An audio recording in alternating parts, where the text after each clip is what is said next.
stands for the Association of Southeast Asian Nations, and it was established on 8 August 1967 by 5 founding members, which is from Indonesia, Malaysia, the Philippines, Singapore, and Thailand.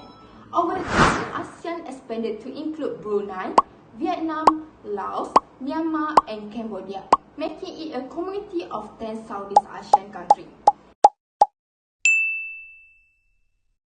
Basically, the main purpose of ASEAN is to promote peace, stability, and economic cooperation among Southeast Asian countries.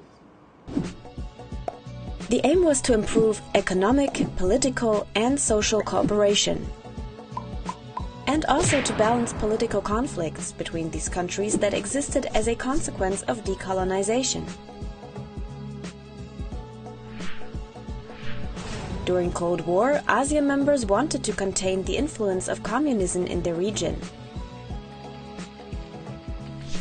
So what is the ARF? The ARF stands for ASEAN Regional Forum, was launched in 1994.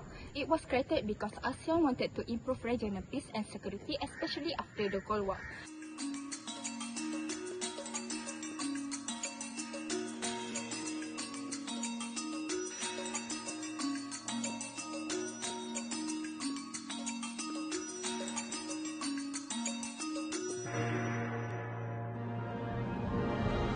July 23 to 25, 1993, Singapore. The 26th ministerial meeting of the Association of Southeast Asian Nations paved the way towards the establishment of the ASEAN Regional Forum. The ARF held its inaugural meeting in Bangkok on July 25, 1994, and has taken an evolutionary approach extended over 3 broader stages. Today, ARF has 27 members beside the 10 ASEAN countries. It includes major powers like the United States, China, Japan, South Korea, Australia, Russia, and the European Union. At present, the forum has 27 participating countries and serves as a multilateral consultative forum aimed at building confidence among countries with security interests in the Asia-Pacific region. Lastly, the importance of ARF to ASEAN. First, ARF gives ASEAN a stronger voice in international issues because big power also join the discussion.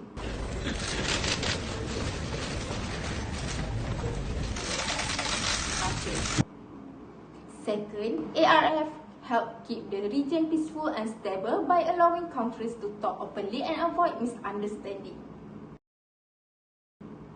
Third, ARF support ASEAN during disaster and emergencies such as floods, earthquake, or pandemic.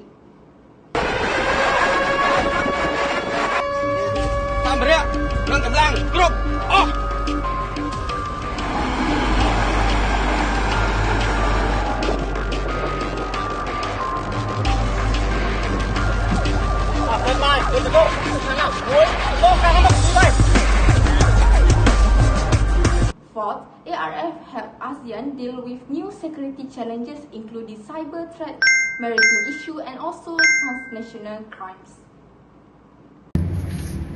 Now, the role and functions of the ASEAN Regional Forum in addressing regional security issues. So the first role, promoting peaceful solutions. The ARF does not only promote peace, but it also helps enforce it by applying diplomatic pressure and setting clear legal expectations through multilateral discussions with the major powers such as US, China, Japan, and the EU. The ARF continues to reinforce that international law, especially it can be proved where ARF consistent reference to the 1982 United Nations Convention of the Law of the Sea, which is served as the primary and non-negotiable legal basis for resolving maritime disputes. This shows that the ARF is not only encouraging peace, but it also encourages its effort of formal international law. So now we go to the second role of the ASEAN Regional Forum, which is the preventive diplomacy. Meaning to say that the ARF works like a circuit breaker. Its goal is to act early before a small issue turns into a larger conflict. It goes beyond just building trust. It focuses on actively managing and reducing the potential crisis before they escalate. One clear proof and example of this strategy is action is through the inter-regional support group of confidence building measure and preventive diplomacy. This group ensures that communication continues throughout the year, which not merely relying during the main annual summit. So, by keeping discussions active, even when tension rises, ISG help prevent misunderstanding, lower the risk of the conflict. Now we're moving on to the benefits of the ARF. Most ASEAN countries are characterized by strong authority, meaning that it serves as a form of defense to ensure the safety of the Southeast Asian region from the outbreak of war. So, the first benefit of ARF is a platform for dialogue to discuss issues in diplomacy to avoid war. With the Asia-Pacific being a diverse region, the ARF is a key forum for major power to engage in regional dialogue to provide an opportunity for its members to exchange views, share experience, and build trust and confidence. Through regular meetings and consultations, misunderstandings can be reduced before they escalate into the military confrontation.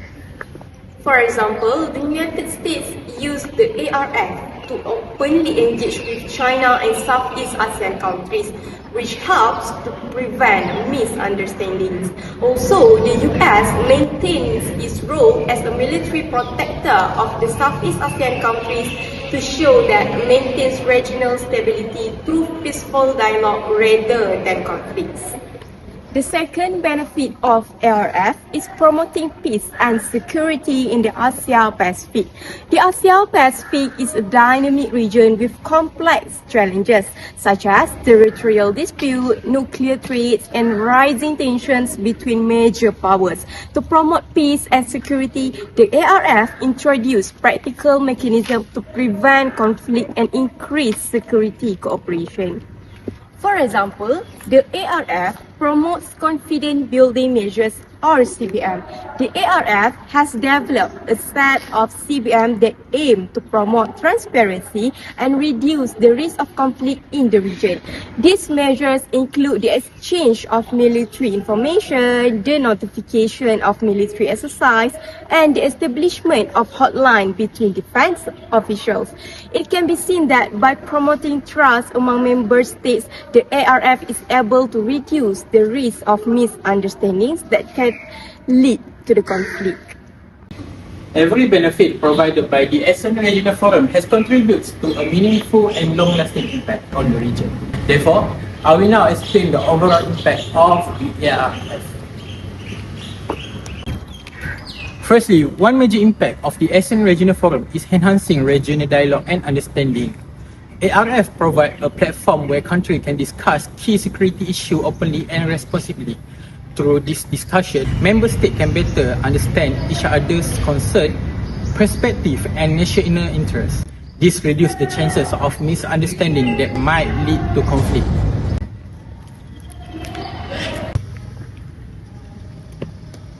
Secondly, ARF has a strong impact in building confidence and strengthening trust among countries through cooperative activity.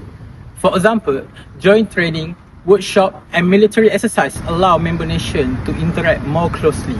This shared activity also reduces unnecessary suspicions because countries can clearly observe one another's commitment to peace and stability. This confidence building process is especially important in a region with a diverse political background and strategic interests. The next impact is increasing transparency and reducing tension, especially in defense and security matters. ARF encourages countries to share information about their defense policy and to publish defenses white papers. These openness help reduce fear and prevents assumption about hidden military intention. As a result, countries feel more secure and less threatened by one another. With greater transparency, tension decrease and the regional environment become more stable. Last but not least, ARF play an important role in strengthening regional security networks and cooperation. Through regular meetings, dialogues, and coordinated activity, officials from different countries, these develop long-term professional relationships. These connections become extremely valuable during emergency because they allow faster and more effective communication. Strong network also support better coordination when responding to shared threats such as natural disaster, terrorism, and cyber attack.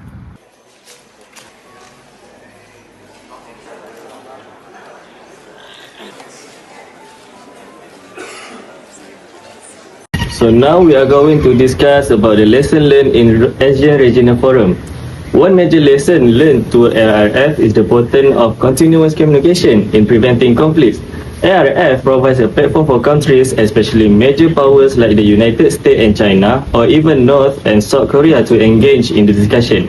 This helps to reduce mistrust and misunderstanding among the countries. Without such a forum, political tension could escalate quickly because countries will not have a proper diplomatic channel to clarify issues. ARF shows that even simple, consistent communication can prevent small disagreement from turning into serious conflict.